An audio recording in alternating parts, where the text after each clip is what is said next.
Bismillahirrahmanirrahim. Assalamualaikum warahmatullahi wabarakatuh. Kita ketemu lagi di kesempatan pembahasan ekstra tentang reseptor di kimia medisinal ya. Jadi reseptor yang akan dibahas di sini adalah reseptor yang umumnya digunakan sebagai protein target bagi ligan-ligan atau calon-calon obat yang dikembangkan seperti itu. Jadi ada 4 jenis, 4 grup besar. Yang pertama adalah ligand gated ion channels ya. Ligand gated ion channels ini hampir mirip mungkin sifatnya seperti voltage gate ion channel yang sepertinya Anda sudah cukup familiar gitu ya. Di voltage gate ion channel mungkin yang ini ada depolarisasi resting state gitu ya. Kemudian ada pertukaran sodium potasium yang mana melalui channel-channel berbeda. Nah, tapi di sini konsep ligand gate ion channel ini reseptor-reseptornya itu bisa menerima tidak hanya satu jenis spesifik ion gitu ya. Dia bisa beragam ion melalui atau yang bersirkulasi di reseptor tersebut. Nah, di sini pada umumnya ligand gate ion channel ini bekerja untuk ligan-ligan yang dikembangkan yang akan memperbaiki atau akan membantu proses transmisi sinyal bagi orang-orang dengan kondisi sensori tertentu seperti itu. Jadi misalnya sensori ini seperti mungkin memperbaiki atau lebih membuat peka penciuman gitu ya, bau-bauan atau misalkan penglihatan. Nah, reseptor ini, ketiga jenis reseptor ini yang kemudian berperan serta di dalam proses ligan-ligan yang dikembangkan untuk membantu orang-orang dengan kondisi sensori tertentu. Seperti itu. Jadi salah satu contoh ligannya itu adalah ligan dengan bagian aminoglutamat di sini. Ada glutamat yang kemudian diberikan karena sebagai ligan utama pada reseptor neurotransmitter ligand gate ion channel. Jadi ligand gate ion channel itu ada 3 jenis sebenarnya kalau di breakdown lagi. Jadi ada 3, neurotransmitter reseptor, kemudian channel potasium yang teraktivasi kalsium, kemudian ada channel cyclic nucleotide. Nah, channel cyclic nucleotide itu seperti CAMP, CGMP gitu ya. Baik. Contoh dari nama reseptornya sekarang terkait ligand gate ion channel itu contohnya reseptor GABA A, kemudian glutamat reseptor NMDA, kemudian reseptor nikotinat gitu ya. Baik, yang kedua itu ada tipe G protein coupled receptors atau GPCR atau kita sebut dengan reseptor transmembran 7 seperti itu ya. GPCR ini merupakan salah satu reseptor atau protein target bagi kebanyakan obat atau sekitar 30%-an ya dari obat-obat yang di-approve atau di rilis oleh FDA. Jadi sebagian besar mereka menyasar ke GPCR ini, tipe GPCR reseptor. Nah, di GPCR itu ada beberapa komponen protein di dalamnya, jadi seperti kompleks protein, yang mana kalau kita ingat tempo lalu ada struktur kuartener. Nah, ini adalah jenis tersebut gitu ya. Jadi ada GPCR itu sendiri, kemudian ada G alpha, protein G alpha, beta dan gamma. Beta dan gamma ini merupakan dimers gitu ya.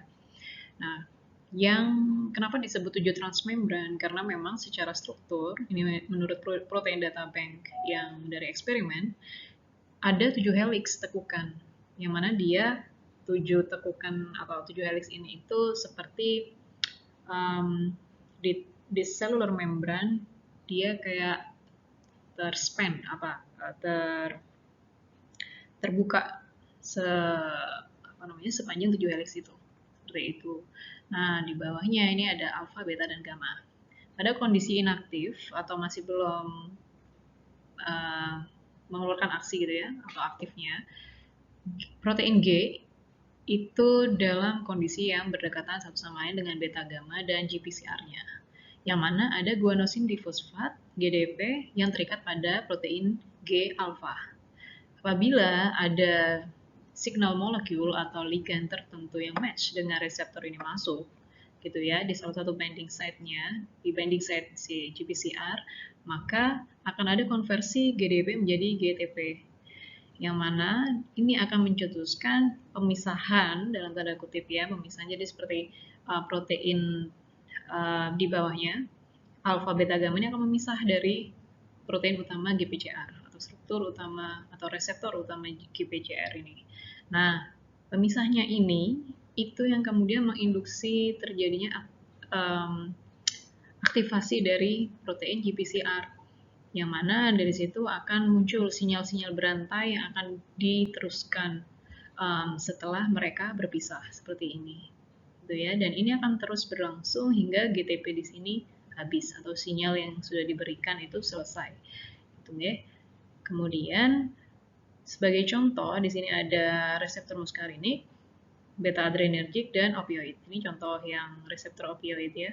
Yang beta adrenergic tadi kita sempat bahas, itu ada di bahasan antagonis, itu termasuk antagonis kompetitif gitu ya. Oke. Baik. Sekarang kita ke reseptor jenis yang ketiga, yaitu reseptor tyrosine kinase atau RTK. Nah, RTK ini fungsinya untuk memberikan sinyal-sinyal dari proses aktivasinya itu ke sel-sel di sebelahnya, karena kan dia berada di membran sel dari suatu sel gitu ya. Nah, sementara di kanan kirinya pada suatu jaringan atau tisu itu kan ada sel-sel lain. Nah, sinyal yang diproduksi dari RTK ini kemudian diteruskan untuk sel-sel lain untuk kemudian memproses suatu fungsi, misalkan seperti metabolisme, kemudian transkripsi atau survival sel itu sendiri seperti itu ya. Nah, itu melalui RTK.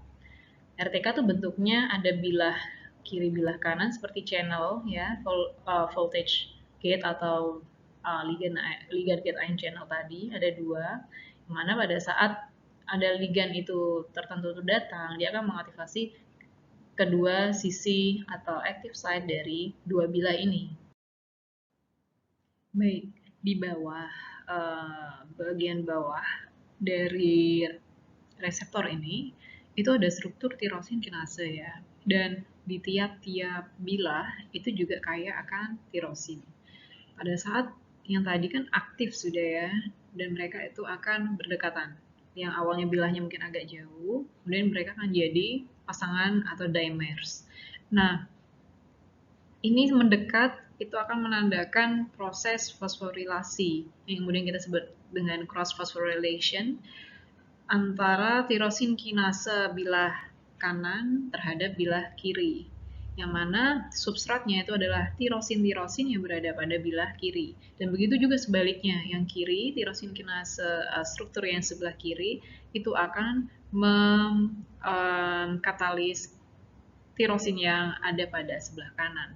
Nah, proses ini merupakan proses enzimatik ya, makanya reseptor ini juga disebut dengan enzyme link channel kayak gitu, karena dia diaktifasi oleh ligand yang kemudian mencetuskan proses enzimatik dengan tirosin sebagai substrat tadi.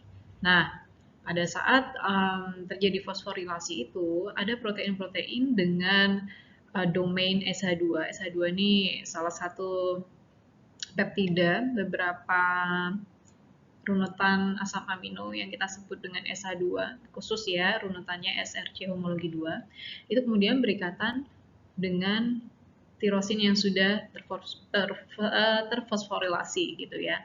Yang mana ini nanti kemudian ini SH2 proteinnya, yang mana ini kemudian akan menginduksi sinyal-sinyal setelahnya yang tadi untuk metabolisme, kemudian untuk transkripsi atau survival, gitu ya.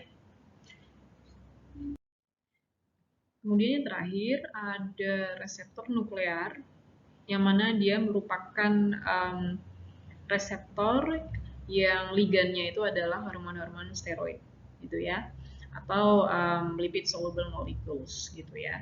Nah, untuk reseptor kategori ini dia tidak berada pada cellular membran, tapi dia berada pada um, nukleus, pada luar dinding nukleusnya.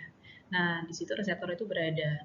Yang mana semua ligan-ligannya itu akan dengan sangat mudah untuk masuk keluar masuk gitu ya. Jika ingin keluar ya keluar, masuk ya ke membran sel. Gitu. Jadi secara langsung dia akan masuk menuju um, reseptor nuklear yang berada pada nukleus. Gitu.